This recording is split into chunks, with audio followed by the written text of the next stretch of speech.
tuning in this morning. I am here every Saturday from 11 a.m. until noon on FM 105.5 and AM 660, The Answer. You could always streaming live this conversation at theanswerorlando.com or download our app at 105.5 AM 660, The Answer Orlando on your smart device. And take the conversation with you anywhere. During this segment, we have a great guest for you. His name is Dan Eberhart. He is a CEO of Canary LLC, which is a Denver, Colorado-based drilling services company. And so he is a perfect candidate to talk about the future of the oil prices. And I think it's important for us to look at the cost of gasoline and oil, especially during this time of year.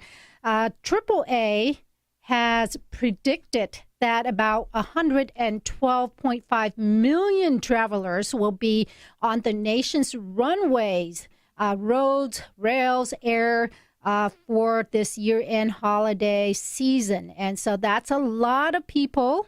And so we want to see how the fluctuation of the oil prices here is going to impact your pocketbooks. Hi, Dan, and thank you so much for being on Policies and Pocketbooks with me this morning. Hi, thank you for having me.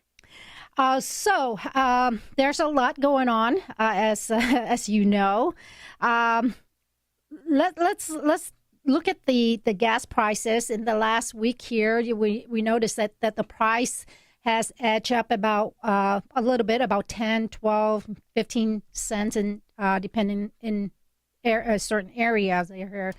And the oil future moved a little higher yesterday at the end of the trading session, and I understand it was edging a little higher this morning. What is a key fundamental catalyst behind the rally?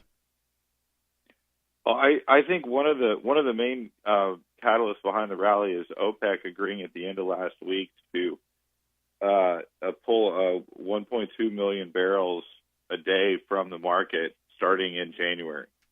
Now, is that just with the OPEC only, or is that including OPEC and non-OPEC as well? So that's OPEC plus, and what it really essentially means is Saudi Arabia and Russia. That's going to be probably 90% plus of the cut right there. Those two countries. Okay. What's going on with Iran? I understand that the embargo is in place, and so there's supposedly countries like India, which was getting a lot of oil from Iran, and now because of the embargo, they have to reduce that amount of intake from Iran. Is that going to impact the price at all? I think it's really had kind of a negative effect, not the anticipated effect. So the Trump administration, I believe, with the current Iran sanctions, is using more of a scalpel rather than a hammer. They issued a bunch of waivers that cover about 60% of the buyers of Iranian crude, and so they really got Saudi Arabia and Russia ginned up when they made the announcement 6 months ago. And so those two countries kind of increased production to take up the slack for reduced Iranian production. But then the Trump administration issued a bunch of waivers that allowed buyers of Iranian crude to still buy some crude. And so kind of everybody showed up to the party with more production than was needed. And that's what's caused the price of oil and the price of gasoline to fall pretty quickly the last 60 days or so. So how does one country get a pass on? What are those criteria that allow a country to get a pass on continue to purchase from Iran? Sure. So I think it's a little bit art and a little bit science, but basically the U.S. has issued waivers to countries that have made the case successfully for why they need to keep buying Iranian crude. And the reasons are really, South Korea specifically, for example, is saying, hey, look, our refineries are set up for this kind of middle distillate crude, and it's really hard to get this in the worldwide marketplace, so can we have a transition period?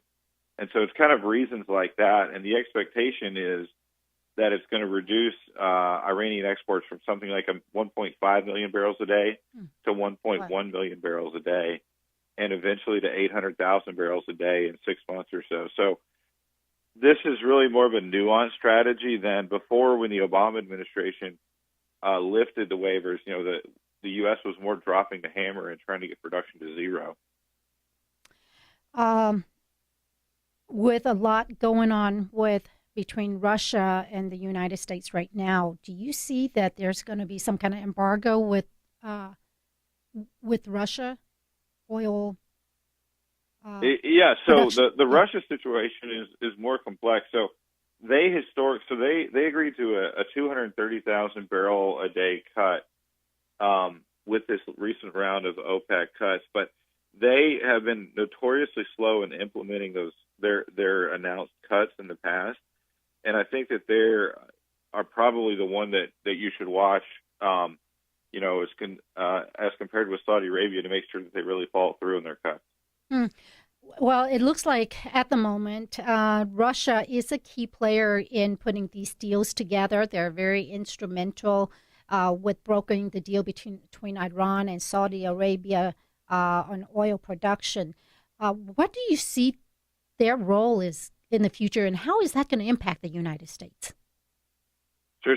So really, when people say OPEC these days, I think it's really Saudi Arabia and the U.S. and Russia are really the three key players, which each count for roughly slightly more than 10% of worldwide production. And I think that Russia has very much got a unique role in being able to bring Saudi Arabia and Iran to the table, which is what happened this time. And also, Saudi Arabia really needs Russia to play ball to really have an effect on the market. As U.S. shale has risen, we've increased our market share of worldwide production from something like 8% 5-6 years ago to about 11% now. And that bite's come out of OPEC's market share. So OPEC and Saudi, including specifically Saudi Arabia, really needs Russia on board to be able to affect change with the cartel. So very interesting. Folks, I am talking to Dan Eberhart. He is the CEO of Canary LLC, which is a Denver, Colorado-based drilling services company. And we are talking about the future of oil and what's going on in that market globally. Dan, traditionally, Iran and Saudi Arabia are not getting along politically. They have there's basically fighting going on between these two countries. Now, this deal that Russia is putting together between Iran and Saudi Arabia with reference to oil production and partnership, what does that look like, or what's the implication there in the long run? Well, in the short run, basically, Iran and several other members of OPEC got passes, and the cuts are really being borne by Saudi Arabia. I think the long-term implication is that OPEC, or OPEC Plus as it's called, is really functionally going to mean Russia and Saudi Arabia. Iran just doesn't seem willing to accept cuts to production to increase the prices. They really just are more short-term focused. Well, that's Iran is not the only one. You're also looking at Libya and Venezuela, who are asking to have special consideration for not being impacted by the negotiated cut at the moment. It seems. Where does this put the United States? This puts the United States is really in a unique position because we are both a big producer and a big consumer, which is unique in the world. But we've really, with U.S. shale coming on board the last 5 to 10 years, it's really given the U.S. the ability to put the sanctions on Iran, the ability to be more or less towards energy independence or energy dominance, as the Trump administration says, and really more able to chart our own course as opposed to needing oil supplies from around the globe. So we're not nowhere near as dependent on oil in the Middle East or oil in West Africa as we once were, and I think that's changed our foreign policy slightly. We can be a bit more assertive on our foreign policy because of that, I think. Is that going to change here with the Democrats coming in, controlling the House after 2019, after January? Well, I think that there's definitely the federal legislation, I think, is definitely going to be more anti-fracking and anti-fossil fuels. But I think that a lot of that stuff is regulated at the state, and most of that stuff is regulated by the administration, and that's a slow-moving beast that's also currently under Republican control. So I would really look more to Trump's statements than the House Democrat statements on oil and gas and energy dominance in America's energy and what that's going to mean the next 2-3 years. Where is the future of oil prices here heading in the next 3 months or 6 months for the United States? What are we looking at here? Well, currently, I think there's too much oil. So the big three, Russia, Saudi Arabia, and the U.S., have added 2 million barrels a day of production, which is more or less slightly under 2% of worldwide production, and there's too much oil. So unless if economic growth continues to slow a bit and OPEC comes through with most but not all of their announced cuts, I think you're likely to see oil kind of range bound in this, for WTI in this kind of 50 to 60 bandwidth. And gas, that puts gas nationally somewhere around $2 a gallon, slightly above, I think, at the pump. Okay, so WTI right now, I mean, it closed yesterday at $52.58.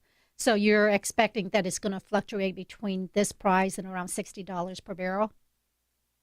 Yes, I see it kind of range bound in the 50 to 60 range for 2019. That's our current forecasting. Well, that's good to know. So it's not going to hurt my pocketbook so much here in the next 6 months. So I'm looking at maybe another 20 to 30 cents of fluctuation here, at least in Central Florida for the next 6 months. So that's good to know. Thank you. Thank you. No well, problem. Unfortunately, we're running out of time, but I want to wish you a very, very Merry Christmas, and thank you so much for being on with us again this morning. Merry Christmas to you, and thank you for having me. All right. Well, we'll talk to you again. Folks, that was Dan Eberhart. He is a CEO of Canary LLC, a Denver, Colorado-based drilling service company. And we were just talking about the future of oil and how that's going to impact your pocketbooks. Thank you for tuning in. Stand by. We will be right back.